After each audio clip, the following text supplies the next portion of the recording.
Hey, this is Transit Unplugged. I'm your host, Paul Comfort. Great to be with you on the first edition of the New Year's programs on Transit Unplugged News and Views. And today we've got a doozy for you, a great two-for interview. We are interviewing Shofi Ol-Azam, who is Operational Innovations and Performance Manager at KCATA, as one of the honorees this year in Mass Transit Magazine's Top 40 Under 40 program. And after his interview, we'll have Brittany Farr, Director of Government Relations at Denton County Transportation Authority. Thank you, Shofi, for being with us today, and congratulations on your great award. Thank you, Paul, for having me today. It's been a huge honor to share this with outstanding class of 2021. Excellent. And that class of 2021 was selected by Misha Wanek-Libman, Executive Editor of Mass Transit Magazine, and her team. Misha, tell us a little about the program and how you chose this year's honorees. Oh, absolutely. Thanks for giving us the opportunity to speak on it. So we have an evaluation committee. So we all look at 150 plus applications that come our way. So none of us is making this decision in a vacuum. It's a team effort. We compile all the scores, average them out, and unfortunately, we do have to draw that line somewhere between number 40 and number 41. So scoring it and giving it a metric kind of helps us whittle it down that way. So this program, we started it in 2008. I've been involved in it for the past 3 years, and it really gives us a chance to spotlight those mid-level professionals, the young and up-and-comers who will carry this industry forward into the future. We know that 40 is not a magic line in the sand. I know plenty of us, myself included, are productive well after they've turned 40, but this is just a way to spotlight the next generation of transit professionals. Yeah, and it's a great program. I've known a lot of people that have received this honor in the past. It's meant a lot to their career. Shofi, do you think it's meaning a lot in your career already? I mean, you just got it last week and you've already met the president. Holy moly! Yeah. I think you're right. It's a big deal for me. Yeah, I had an opportunity to meet the President of the United States. He was in Kansas City and specifically the Kansas City Area Transportation Authority. And I'm not surprised. All the great stuff that we're doing, zero emission, zero fear, and the biggest transit investment in transit, like Kansas City streetcar expansion. Yeah, it is incredible. And it is always nice to meet President. Yeah. Absolutely. Yeah. So tell us a little about yourself and what you do there at Kansas City Area Transit Authority. Sure. My name is Shofi Ol-Azam, and I originally from Bangladesh, and I came to the United States for higher education, and then I started working at Kansas City Area Transportation Authority. So most of the work, I started as a project controls manager for the Prospect Max BRT project, so which is the third BRT line in Kansas City. So this project has some unique features like level boarding, conductive concrete, and Right KC Navigator app, so which is basically an assisted wayfinding system for the people with visual impairment. So all of those new unique features, and it was intriguing to me. And yeah, it's been a huge honor to be part of this huge team. And I'm going to start with one of the hottest transit trend, if you will say, electric bus. So this is one of the biggest things that I've been doing. So I'm leading this effort. So right now, we have two 40-foot electric bus and with depot charging. And then we just own a Lono brand. This is first for our organization. So this will help us to get 3 more electric bus and charging infrastructure and some training for workforce development. And this is we're in the middle of transitioning. So we're working on fleet transitioning plan and maybe what it looks like. So next few years we'll be collecting data and then make it set a goal for us. I mean, what it looks like. I mean, with electric bus and with the lithium-ion batteries that most of the OEMs have, we can achieve the range, but there may be some other aspect of it, meaning that maybe aluminum air batteries, maybe a super capacitor, something is coming, or maybe solid state batteries, or maybe we can focus on infrastructure planning. So with President Biden infrastructure plan, that's really timely initiative. So that will help all of us to move forward with that effort. So yeah, that's actually my number one project on my list. All right. So Shofi, one of the things that made you in particular stand out to our team. Just a lot of the projects that you just mentioned, the Prospect Max BRT, Kansas City Streetcar Main Street Extension, the Casey Navigator app, which is just so innovative. Now, as I understand it, other agencies have reached out to you to get some information about the Casey Navigator app. Can you share with us a little bit more information about that? Yeah, sure. So we launched that app last year, and it is step-by-step navigation instruction system that help the visually impaired people. And we have called from city of Gainesville, from Florida, and they were asking about this deployment and how they can deploy this for their city. And it was a good lesson learning session that I shared my experience with this, assuming that there is no previous examples of deploying this kind of technology. So I feel like this is a key to testing a new technology and share it with other people, other peer agencies or cities that they're trying to deploy a similar kind of technology. So yeah, it gives an opportunity to people with visual impairment, equal opportunity and access to jobs, access to healthcare, access to all opportunities. So yeah, I believe this is an incredible opportunity for us to deploy it in my city and helping other cities to deploy that as well. Yeah. Shofi, you and I have known each other for a few years, and I've always been very impressed with you.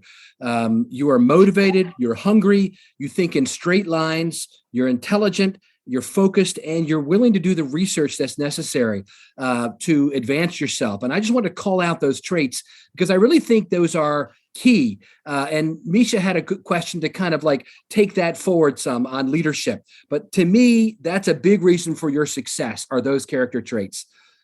Misha, do you agree?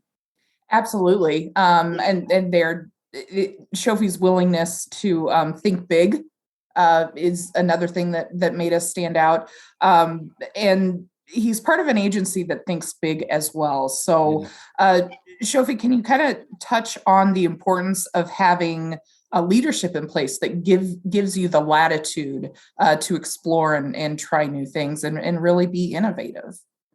Right, and I agree with you, Misha. So it's all about organizational culture and values, how leadership perceive their things. So yeah, I'm grateful to the leadership of my organization giving me the opportunity to go beyond comfort zone, to be innovative, to think outside the box. So those are things that I already have from my organization that help me to grow. Meaning that try something like this ADAS. So it's an advanced driver assistance systems. So we launched our Prospect Max BRT back in December of 2019. And initially, we had some issues with the collision with the level boarding platforms. So yeah, and Jameson Arden, he's the deputy CEO, he called me up, hey, can you do something about it? And yeah, and then we did, as Paul mentioned, the research is the key to grow. I mean, we did the research, put together a grant application, and we're right now working on deploying that system that will help our operators with some audio and visual tools. So this is one of the demonstration of that. And also like other initiatives like conductive concrete. So it's a snow and ice melt system. It's another, if you say, research project. It's one of the first in the whole country. So it's a technology that helped to keep the platforms warm like 40 degrees in an event of snowstorm. Like I have been in that situation, waiting the bus stop, and then it was snowing. There are like maybe 6 inches of snow. It's no fun. So this technology, and it's I think it's a groundbreaking thing. So our customers loved it. So and I believe my organization is also very customer centric. So all of the innovative projects that we're doing, focusing, solving people's problem, and making an effective transit system for us. And so yeah, so this is incredible that the flexibility that I have from my organization that helps me to grow and being innovative. It does. I think leaders that are they're not intimidated or they're not what's the word I'm looking for, threatened by other leaders are the best leaders, right? The ones that want to kind of help their caterpillars open up and become butterflies and fly. And I've always used that analogy. I think that's important. People like you, Shofi, and others in this top 40 under 40 class that I know are are motivated and want to rise. And I think they can achieve more, like Misha said, when they're in an environment like Robbie Makinen has created there and his other leadership team at KCATA, where they're trying new things, zero fares, ride KC Freedom, all the kind of things you all are doing there. As a matter of fact, you just had a little surprise, right? Didn't they all come and surprise you and give you a big honor for getting this award? Yeah, so that was last Tuesday. It was a huge surprise for me. So I had absolutely no clue. Robbie arranged that, and all the VPs were there. It was a huge honor. It actually tells you how it's organizational values and cultures, which is critical for growth and doing something outstanding, and how organization treats their employees. That goes a long way. I mean, that's where comes the dedication. That's where comes the to do something going beyond your comfort. And so this is all about leadership. Leadership matters. I mean, and look, in Kansas City, we're constantly looking for innovative way to give people access to jobs, housing, affordable housing, and then so as Robbie Makinen says, those are the 4 pillars of public transit, and that falls under the bigger umbrella of social equity. So it's all about connecting people to opportunities, and That's right. Yeah, I agree with that. So in your role as operational innovations and performance manager, my last question for you is, what is like one big new great thing about public transit that you're excited to implement or plan in this year of 2022? One of the things it's based on it's a really new technology based on artificial intelligence and data science. It's actually overseeing how operators are driving. And our goal is to get the insight instantly and then send those analytics to the operators so that they can improve their performance. And it's not just a bad thing, it's a good thing as well. So we're going to give them appreciation that they deserve. They're doing an outstanding job every day on the street, so they deserve some credit. So this is going to help us better performance management. And the goal is to just make themselves better and improving the fleet safety. So that's very critical. And I'm looking forward to implement this in 2022. And I think our future is bright. I mean, all those innovations and technology, I am so excited. And I'm gonna say one more question, maybe a little bit open for everyone, that can we have X% of your budget for innovation, for emerging technologies? I mean, this is probably one of the things that I'm really ambitious about, that agencies and cities may have maybe 1%, 2%, 3%, but I think it'll be in the long run very much beneficial, and preparing a workforce for all those changes and make your transit system more sustainable. Shofi, thank you so much. I love speaking with leaders like yourself.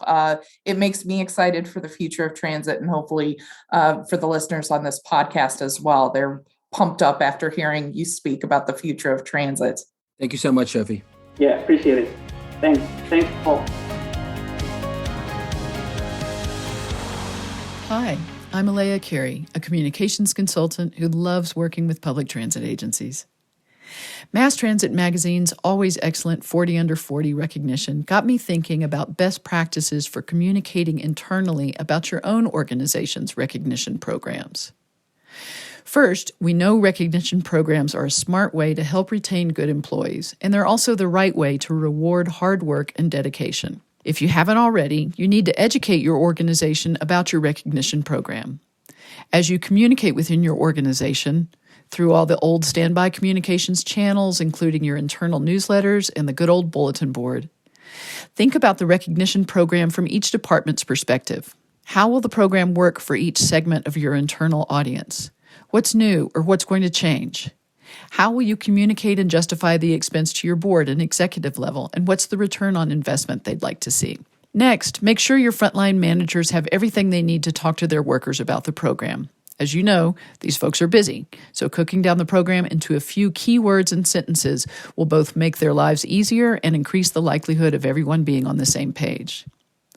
Finally, whatever your recognition program is, make sure you follow up with lots of celebratory communication when awards have been made. To To make the recognition last longer and boost the reputation of the recognition program itself, you can even consider using the winner's titles in follow-up communications. For example, when you mention that employee in future communications, point out that she was Employee of the Year in the past. If you'd like to talk more about internal communications for employee recognition or anything else related to communications in public transit, look me up on LinkedIn. My first name is spelled E-L-E-A, last name C-A-R-E-Y.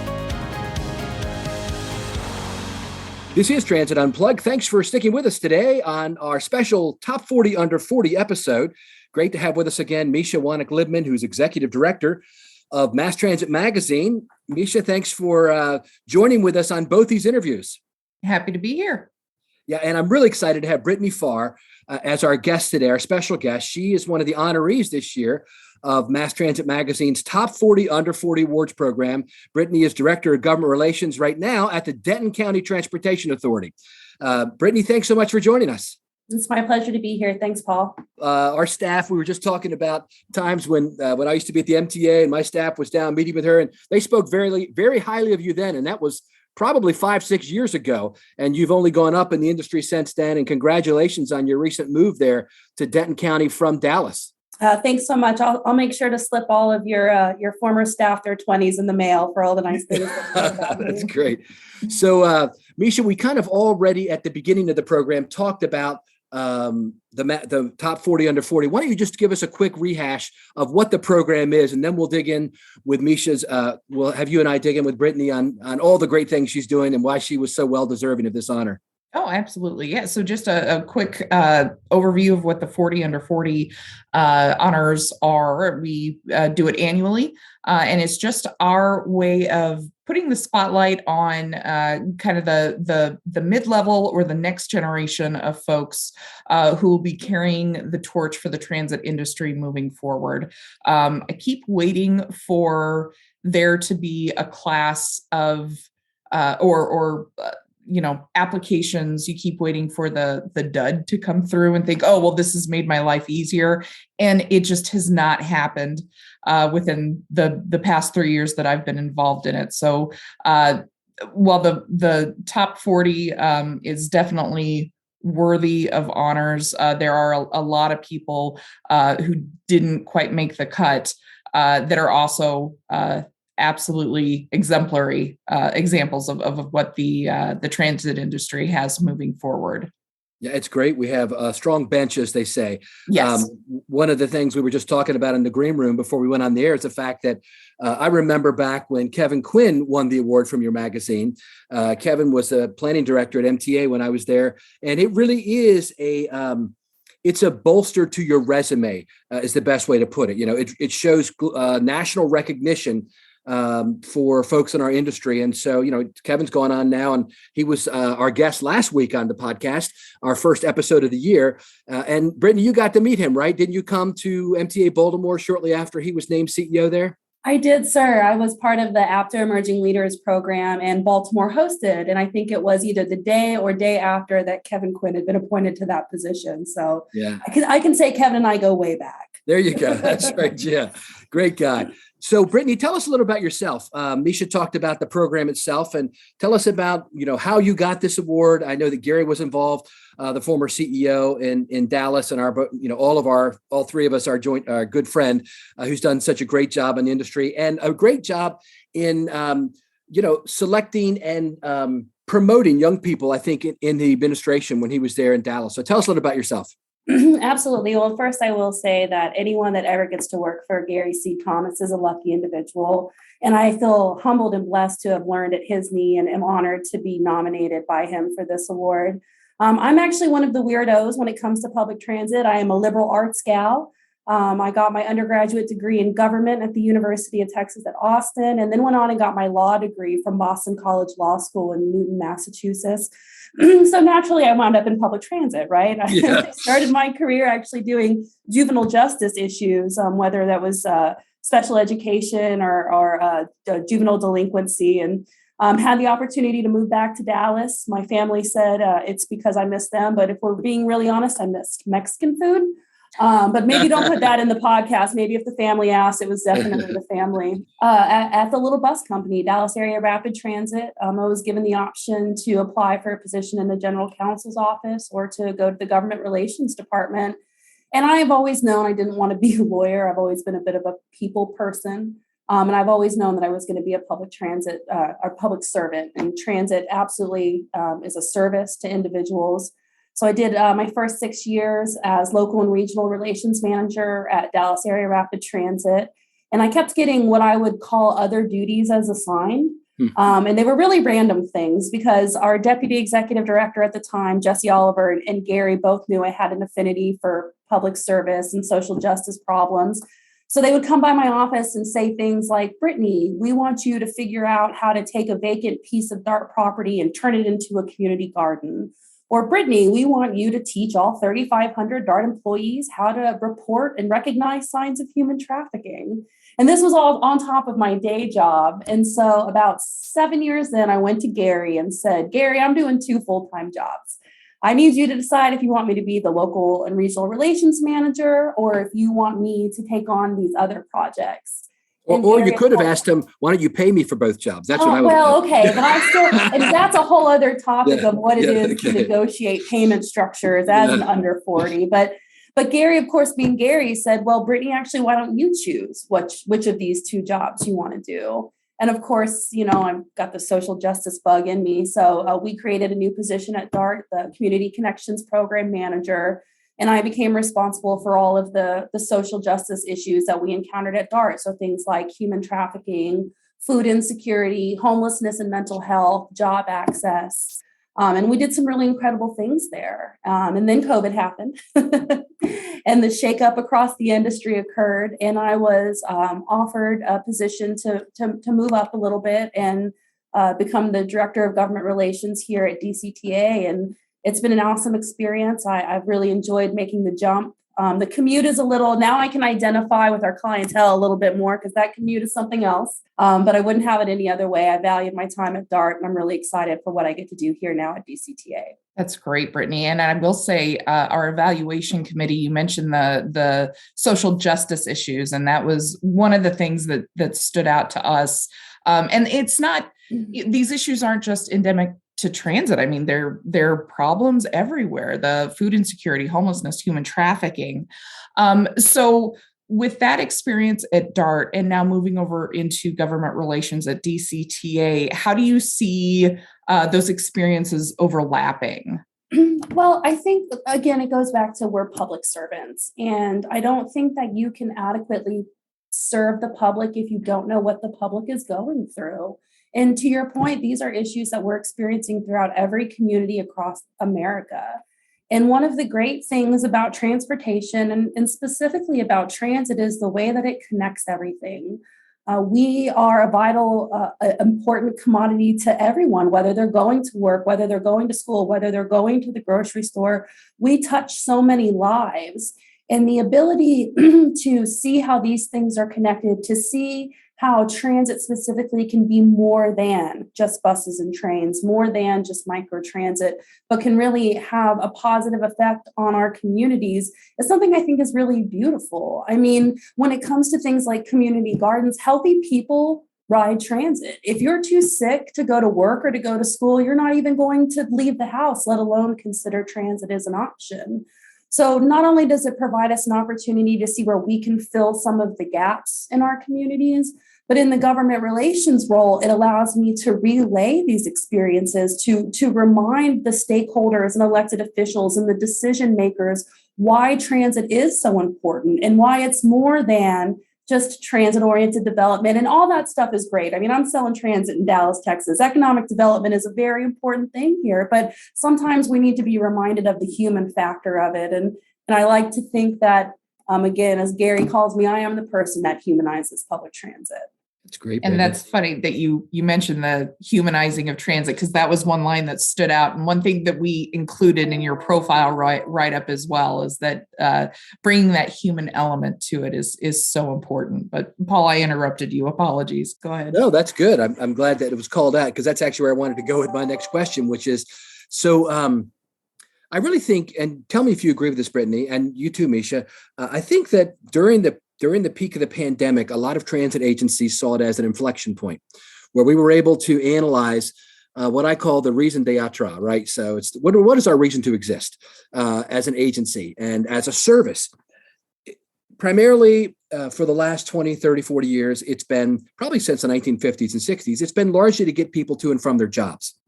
But I see, I guess, a sea change in the reason why we exist. And people are now creating more policy reasons behind why we run public transit. I think that's why we're seeing a larger investment at the federal level as well, as they have seen, right, that public transit during the peak of the pandemic was the lifeline for our communities. It really was infrastructure. That when we told people you can't ride the bus unless you're an essential worker, we still were at 50%. So the people that were running the hospitals, the pharmacies, the water departments were all riding the bus. And I think people realized a light went on over their head and said, this really is essential. If we didn't have public transit, our whole society and economy could not function. And then additional policy reasons like adding equity inclusion to communities, like cleaning up the air and the environment. All these things have become really now more of the reason for why public transit is such an important part of what we do, in America. I mean, what do you think of that, Brittany? Is that kind of like is what you're saying you love doing, right?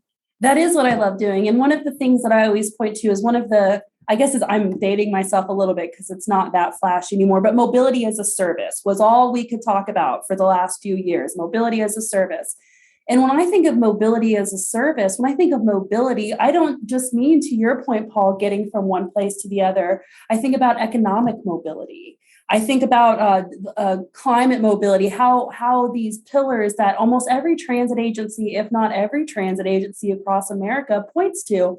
I mean, yeah, we're in the business of moving people, but we're also in the business of creating a better quality of life. We're in the business of, where we can, mitigating some of the air quality issues that we're encountering, encouraging economic development. And through all of these pillars, we're able to create a holistic, sustainable community. And it's not your daddy's bus company anymore. It's not just buses and trains. It's how it all fits together in the mobility sphere to increase rising tides lifts all boats for everyone. So I love it. I love seeing this kind of stuff really take hold. I love some of the parameters that were in the Infrastructure Investment and Jobs Act, and that focus on equity, that focus on environmental quality, because that should open up some possibilities from a funding perspective for transit agencies to do more than. What do you think, Misha, of that kind of? Are you seeing that as because you have a great perspective running, the top magazine in our industry? Well, first of all, thank you for labeling us as such. I agree, but I'm terribly biased. But yes, I agree with everything you just said, Paul. I agree with everything that Brittany just said. For me, I guess when you think about it, the issue of how spontaneous you can be, spontaneity shouldn't be a luxury. And I think for a lot of transit-dependent communities, it is seen as a luxury where if I run out of milk, I can pop in my car and get there and back in 10 minutes. If I'm someone who's transit dependent, that could be an hour to an hour and a half journey. So being able to provide that and enhance that quality of life, I think is something that we'll see more of. But Brittany, you brought up the kind of big, exciting topic of the moment, the bipartisan infrastructure law that just passed. So with that investment, how do you see that playing out in Denton County? So for us, it allows us to provide more options. And Gary Thomas is a more tools in the toolbox. So one of the things we've just done here in Denton County is deployed our new microtransit service, our Go Zone service. And we've overlaid that with our fixed route bus routes. And there was some debate back and forth, conversations at the elected official level, at the board level of, do we eradicate all of our fixed route and just do completely microtransit service?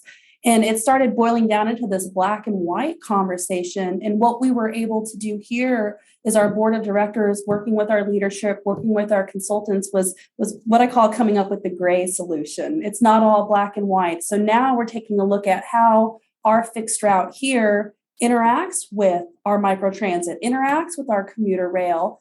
And one of the great things about, especially the increases in formula funding in the IIJA, is we don't feel hamstrung. We don't feel like we have to make a decision now, a black or white decision. It allows us a little more flexibility to look at what works best for our customers, what works best for our communities, what works best for our stakeholders, and gives us a little bit more flexibility in trying out things. And maybe we do microtransit and convert it to an all-electric fleet, or even hydrogen, I know is something that's out there. But it just allows us more options and to be more creative to serve the public better. And I'm really excited for everything the IIJA has in store for us.